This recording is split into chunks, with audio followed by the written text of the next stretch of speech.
Hello, welcome to week 2 of your MSD 608 course in field placement. Today I'm just going to go over a couple of things about writing your lesson plans and the lesson plans in general.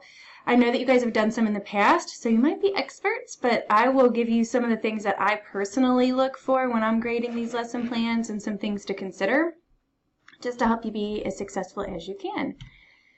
When you get observed, which you will be observed twice in this class, make sure that you get your lesson plan to your college observer and your mentor at least 3 days before your lesson.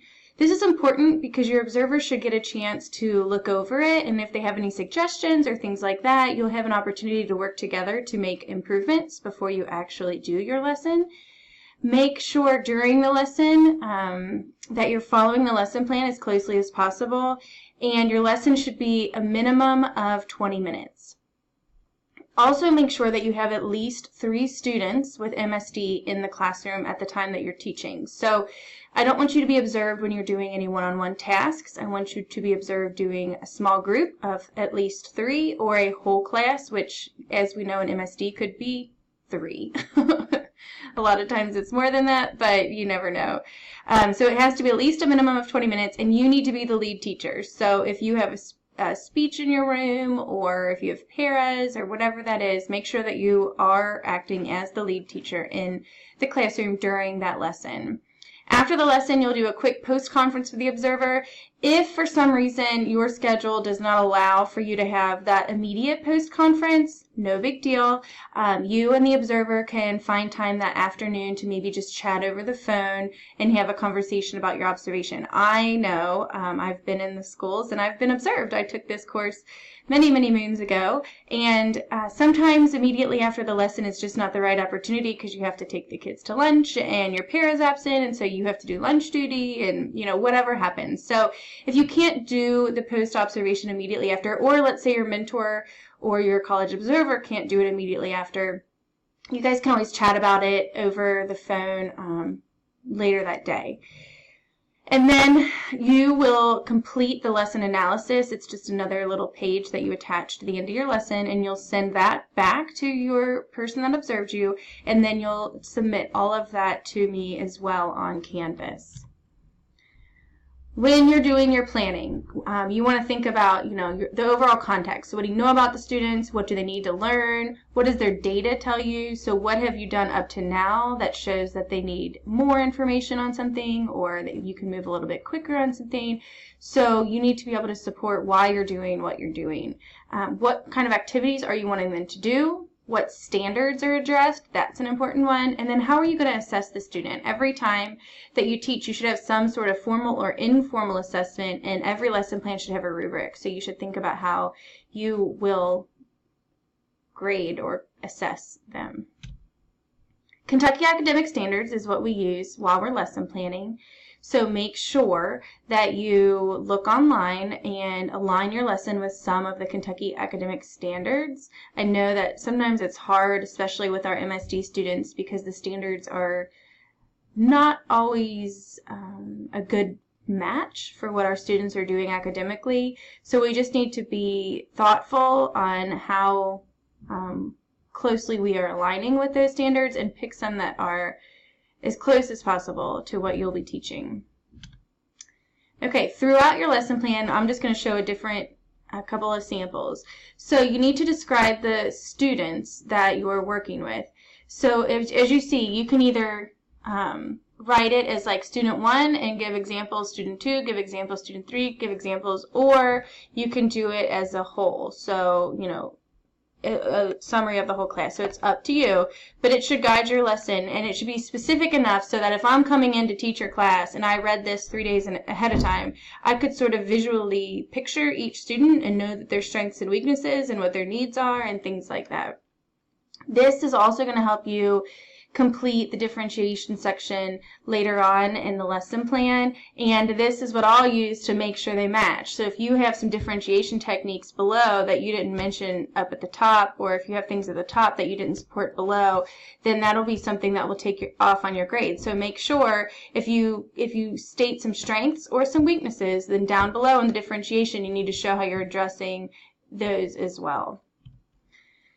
Then your lesson targets and objectives. So what have they done before this lesson? So what are some things that you guys have been working on? If this is a brand new lesson, then you can say what your old unit was and what your new unit is going to be, and how are you transitioning? Did you do a pre-assessment or things like that?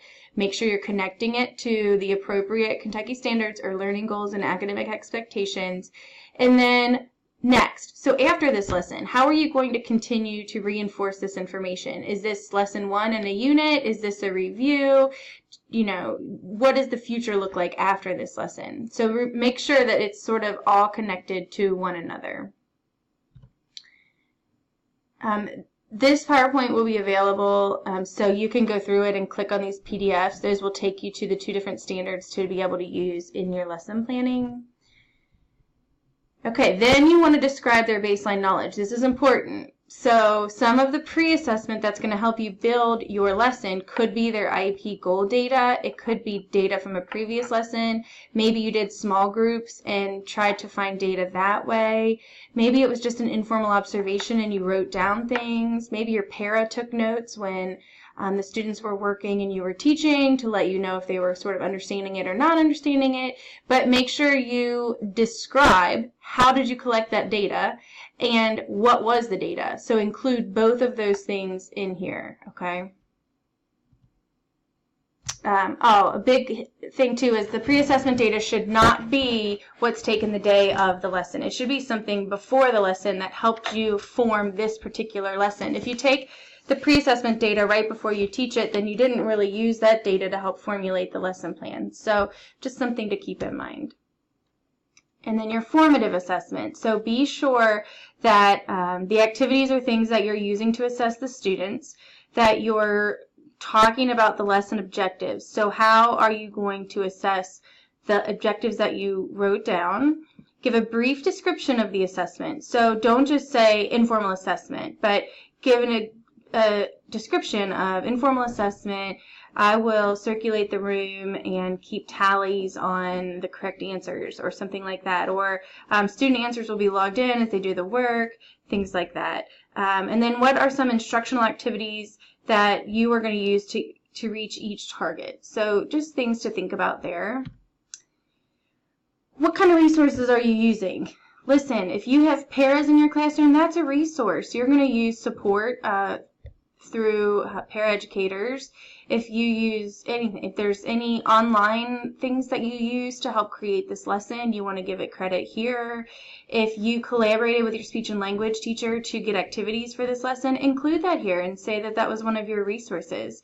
And then, of course, resources that you're actually going to use in the lesson you want to type out as well. But resources in this capacity shows that, like, who all or how all, what sort of supports did you get to create this lesson and to help this lesson be successful? So it could include things such as speech and language pathology or librarian, things like that. If they helped you find the books, if you had a conversation with the library about needing books about a certain thing. So just be creative when you're thinking about resources and make sure that you're really writing some good resources there. Your lesson procedures. So you don't need to put anything in this section. Sometimes it's easier to write a paragraph, but this is just there to show what you will need to do. Okay, this is the big meat of the lesson. This is the thing that I think most of your grade will come from, at least when I'm grading it.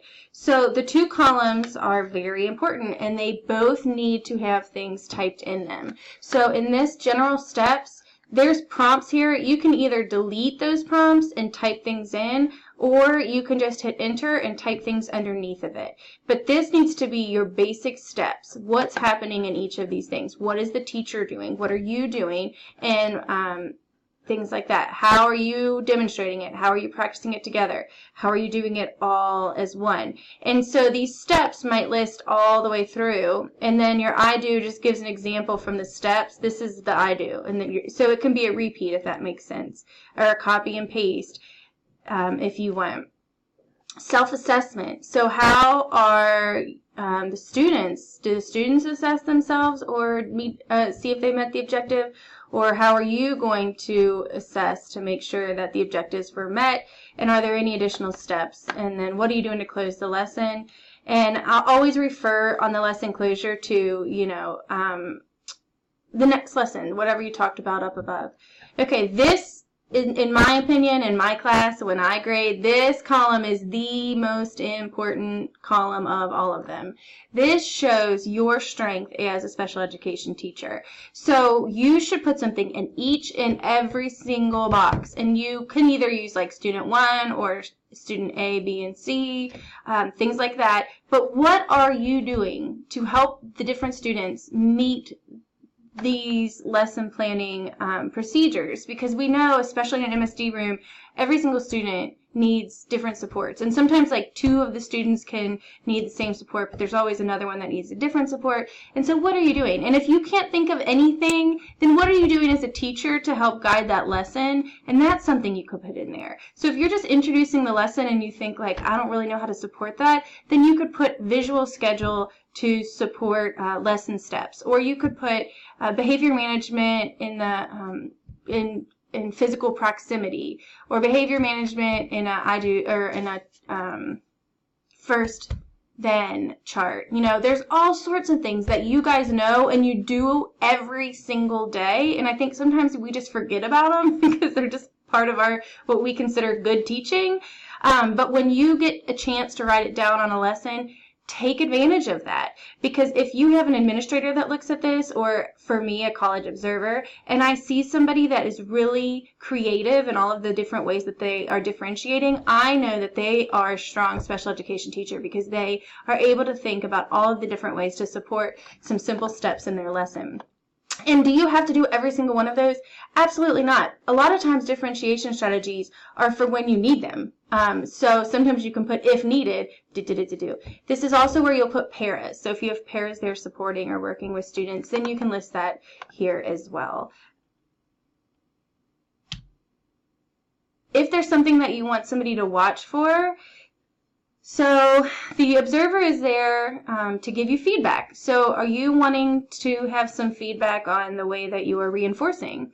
Are you wanting some feedback on the pace of your lesson or the engagement of your lesson? It could also be things that you want your observer to understand. So you might want to say, like, a student has been sick, he is out of his routine, so if needed, my assistant might take him out of the room. You know what I mean? So if there's something that you predict could possibly happen, that's something that you would write here as well. You want to attach any rubrics you used, any handouts you used, anything like that your observer might want to access before the lesson. And then please, please, please make sure you attach a rubric. That should be on every single thing. If you have a hard time with that or writing a rubric, let me know, and I'm happy to help walk you through that process. And then at the end, this is your post-observation reflection. You guys should have already done one of these, so it doesn't need too much explanation. Just answer the questions and really reflect on how your students did and what you might do differently or keep the same for the future lessons. That's really about all I have in terms of lesson planning. I think a lot of you have done these successfully in the past, but I wanted you to know my expectations as your professor this semester who will be grading those. So good luck, have a great week. I'm excited to see what sort of lessons you guys come up with, and keep me posted if you have any questions.